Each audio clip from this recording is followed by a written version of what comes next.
안녕하세요. 법무법인 오성파트너스 이규성 변호사입니다. 지난 시간에 보이스피싱 사기 유형과 남아있는 피해 금원을 일부라도 반환받기 위해서 어떻게 해야 하는지에 대해 말씀드렸는데요. 오늘은 금전적 피해 외에도 억울하게 보이스피싱 사기에 연루되는 경우 이에 대해서 어떻게 대처해야 할지에 대해서 말씀드리려고 합니다. 최근 오히려 억울하게 본인 계좌가 보이스피싱에 이용당하여 계좌가 지급정지된 사례가 있다고 하는데 이건 어떤 경우인가요? 통신사기 피해 환급법의 취지 자체가 보이스피싱 피해를 최소화하기 위한 것이기 때문에 일단 피해자의 피해 구제 신청이 접수되면 그 피해금이 이체되어 거쳐간 계좌가 실제로 보이스피싱 사기 조직과 직접적으로 연루된 것인지 여부와 상관없이 그 즉시 동결되게 됩니다. 따라서 보이스피싱 사기와 무관함에도 불구하고 계좌가 동결되고 그 과정에서 예금 채권이 소멸되는 억울한 케이스도 종종 발생하게 됩니다. 자세한 사례에 대해 말씀해 주실 수 있나요? 은행 대출을 받을 수 있도록 신용도를 올린다는 명목으로 본인 계좌를 이용해서 거래 실적을 쌓도록 요구하는 경우가 있습니다. 지금 말씀드릴 사례가 대표적인 케이스입니다. 작은 가게를 운영하는 A씨는 2018년 11월 급히 운영자금이 필요해 인터넷 대출 광고 사이트를 보고 대출을 신청했습니다. A씨는 대출회사에서 입출금 실적을 쌓아 거래 실적을 높여야 대출이 가능하다는 말에 속아 본인의 계좌에 2회 입금된 총 500여만 원을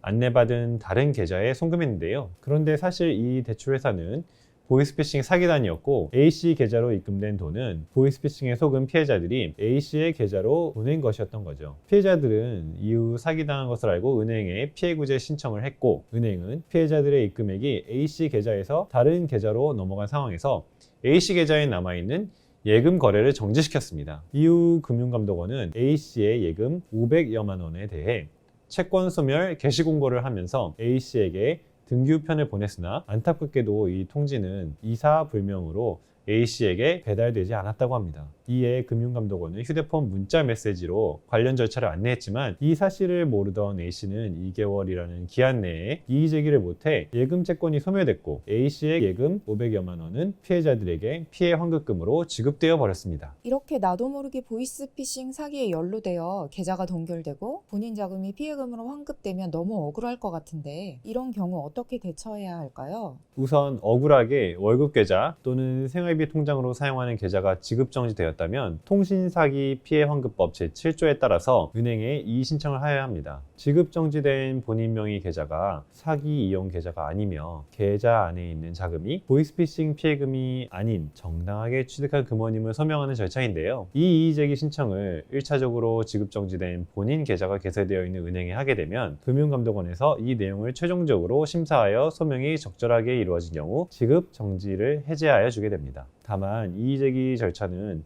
객관적인 자료에 근거하여 소명하여야 하고 채권 소멸 개시 공고 후 2개월 내라는 기한 제한이 있기 때문에 정확한 내용으로 신속하게 하는 것이 중요합니다. 그러면 이의 제기를 제때 하지 못하면 억울하게 본인 자금으로 피해자들에게 환급되었더라도 다시 돌려받을 수 없는 건가요? 최근 보이스피싱에 속은 예금주가 본인 계좌의 예금 채권 소멸 절차에 대한 이의 제기를 하지 못한 데 정당한 사유가 있다면 2개월의 이의 제기 기간이 지났더라도 예금주에게 본인의 예금 채권을 환급해줘야 한다는 행정심판 결정이 나왔습니다. 아까 말씀드렸던 사례의 A씨는 제때 이의 제기 신청을 못했었고 본인 명의 자금이 500여만 원이나 인출되어 피해자들에게 환급되었으니 이를 반환하여 달라고 금감원에 청구하였고 금감원은 일단 기간 내에 이의 제기를 하지 못하였으니 이 청구를 거부하였습니다. 그러나 국민권익위원회 소속 중앙행정심판위원회는 그 당시 보이스피싱에 속아 예금을 입출금했다가 본인 계좌의 예금 채권이 소멸되자 이를 환급해달라는 A씨의 청구에 대해 이를 거부한 금융감독원의 처분을 취소하였습니다. 이처럼 보이스피싱 사기에 연루되지 않았음에도 기간 내에 소명하지 못하였거나 또는 객관적인 자료를 통해 소명하지 못하여 보이스피싱 자금으로 간주되어 억울하게 빠져나간 금원에 대해서 행정심판을 통해 그 처분을 취소하고 환급받을 수 있습니다. 이의제기나 행정심판 청구는 생소한 절차이므로 어떻게 대처하실지 난감하실 수 있을 겁니다. 이와 관련해 어려움을 겪고 계시다면 전문가의 조력을 받으시기 바랍니다. 추가로 궁금하신 점은